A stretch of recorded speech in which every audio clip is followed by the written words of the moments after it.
राकेश सिन्हा अभी तो 5 जन ने क्या इसी दंगे की तरफ इशारा कर रहा था, सच्चाई रख रहा था कि कोई भी बात होगी तो वो घूम फिर के उसी तरफ जाएगी। इंटॉलरेंस जिस तरीके से डिबेट पूरा क्रिएट हुआ, उस तरीके का एक इंटॉलरेंस का माहौल क्रिएट होगा देश में अगर नेताओं तक जांच की आज जाएगी। ये इशारा था 5 जन का। रोहित जी, आपने इंटॉलरेंस पर बहुत अच्छा डिबेट किया था और जी न्यूज़ पर भी कुछ लोगों को बहुत आपत्ति आई थी। जिन लोगों को आपत्ति आई थी, आज आपने एक मौका दिया, मुझे एक ऑब्जर्वेशन दूंगा।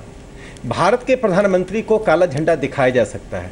1974 का पूरा आंदोलन काले झंडे को लेकर हुआ, लेकिन एक जेएनयू के छात्र नेता को काला झंडा दिखाने पर इतनी पिटाई की गई।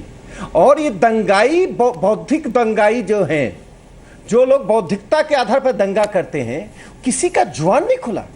एक औपचारिकता बस भी एक निंदा प्रस्ताव चला जाता कि ये पीटना नहीं चाहिए, कम से कम औपचारिकता भी दिखा देते।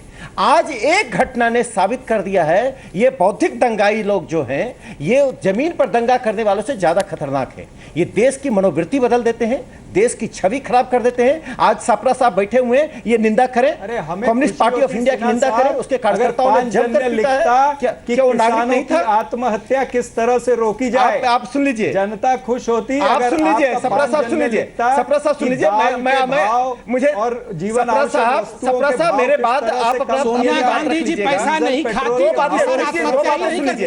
रोहित जी सुनिए, राकेश जी को पूरा कर लेने दीजिए ना प्लीज। भाई आप लोग बोलते रहे, किसी ने रोका नहीं आपको बीच में, आप लोगों ने पूरा समय लिया, आपस में पूरा आप लोग करते रहे पॉइंट्स को एक दूसरे पर। राकेश जी पूरा कर लीजिए।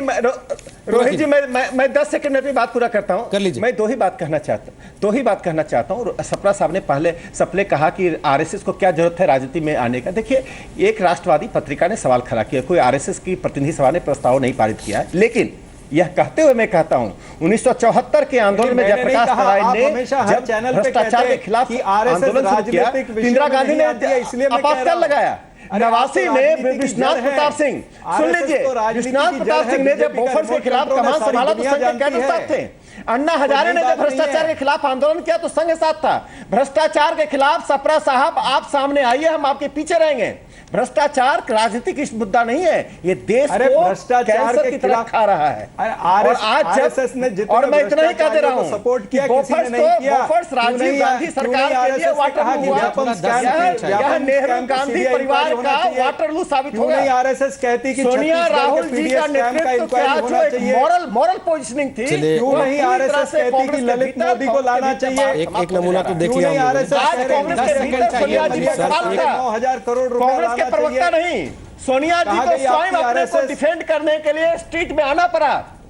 पहली बार सोनिया गांधी अपने आप को डिफेंड करने के लिए सड़क पर आई। कांग्रेस के प्रवक्ताओं ने हाथ उठा दिया कि मैडम सिग्नोरा मैडम आप स्वयं जाइए। सिग्नोरा मैडम को अगर नहीं आते तो आप कहते हैं कि सोनिया गांधी कांग्रेस पार्टी में भी अकेली अलग सड़क पर नहीं है। देखिए, समय हो गया खत्म, प्लीज समय खत्म हो गया। रोहित जी मुझे सिर्फ 10 सेकंड चाहिए, के बाद बाहर आएगा, आप सबको पता चलेगा। सर बेशक पूरे देश को इस बात का इंतजार साहब मैं 10 सेकंड लेना चाहूंगा प्लीज। 10 सेकंड चाहिए, 10 सेकंड, 10 ही सेकंड दीजिएगा प्लीज। मैं 10 सेकंड में बिल्कुल बिल्कुल। देखिए, बहुत लड़ाई हुई, हम एक प्रार्थना के साथ समाप्त करना चाहता हूं। आकाशं पतितं तोयं यदा गच्छति सागरम सर्वदेव नमस्कारम केशवम प्रचि गच्छति। जैसे आकाश से पानी कहीं भी क्यों ना गिरे, वो अंततः समुद्र की तरफ जाता है। नमस्कार कहीं भी क्यों ना हो, वो केशव की तरफ जाता है। वैसे ही पैसा हिंदुस्तान में कहीं भी क्यों ना गिरे, अंततः उस भ्रष्ट पैसे को 10 जनपद की तरफ ही जाना है। संबित पात्रा, इसे साबित करना होगा।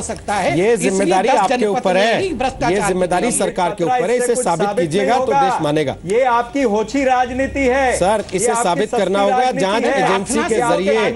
अभी तक तो आप लोग अफसरों से पूछताछ कर रहे हैं, नेताओं का तो नंबर का नाम तक लेने में डरते हैं आप लोग। इटली के कोर्ट का दस्तावेज नहीं होता तो आप लोग नाम भी नहीं ले पाते, इस बात को याद रखिएगा।